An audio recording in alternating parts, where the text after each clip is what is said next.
Welcome back here at 10:30. Today marking 9 years since this tornado passed through Springfield, Massachusetts, and smaller towns in the Pioneer Valley. The event took place between 3 and 3:30 that afternoon, just about an hour or so before the evening commute started. And by the end of the day, 3 people were killed and tens of millions of dollars of damage was created. Back to the Weather Watch here, though, today, a bit of a different forecast. Chief Meteorologist Rachel Frank joining us now with that. Rachel, seems like yesterday that happened. I know, it is so weird to think back on that. And really one of the benchmark tornadoes here in New England, one of the strongest that we've had in recent history. June 1st, also a big day in the weather world because it's the beginning of meteorological summer. I know it did not feel like summer out there today. And you're probably thinking, okay, my calendar doesn't say summer either. We're talking about the meteorological seasons, which for record-keeping purposes, what are the 3 warmest months of the year? June, July, August. So we call that summer. We will have warmer temperatures move in right on cue as we head through the coming days, so you're eventually going to feel that.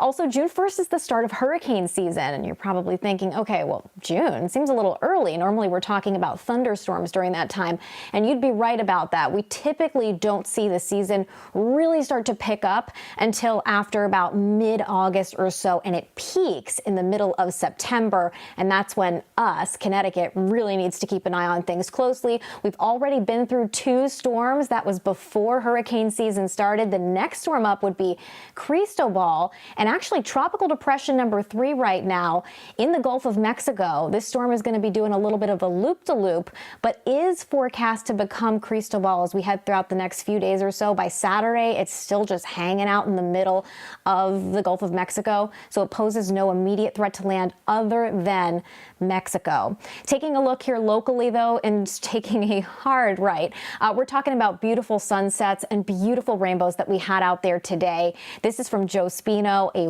Waterbury sunset and also combination with a rainbow going on as well. This is from Don in Westbrook. I love the colors in this photograph.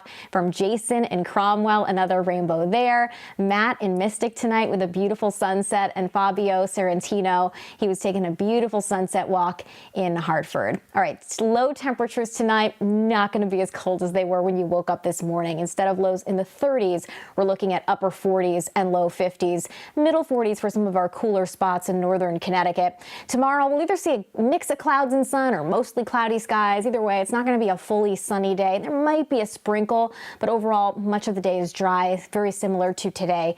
But it will be warmer with high temperatures in the low to mid 70s. Then we see the numbers jump even more on Wednesday. I know you see the flashing thunder icon and it makes you go, uh-oh, what's happening?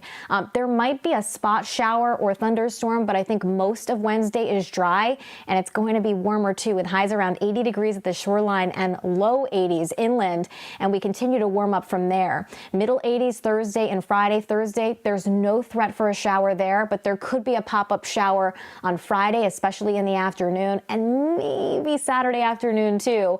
Once again, I think Saturday is the half of the weekend that feels more like summer, more like June, and Sunday is going to be a little bit cooler, more like the spring variety with high temperatures in the mid 70s. Your shoreline 7-day, look at this, near 80 degrees Wednesday, Thursday, Friday. So again, warmer temperatures ahead. Dan Amoranti and Matt Scott will have an update on your forecast tomorrow morning on the Fox 61 Morning News.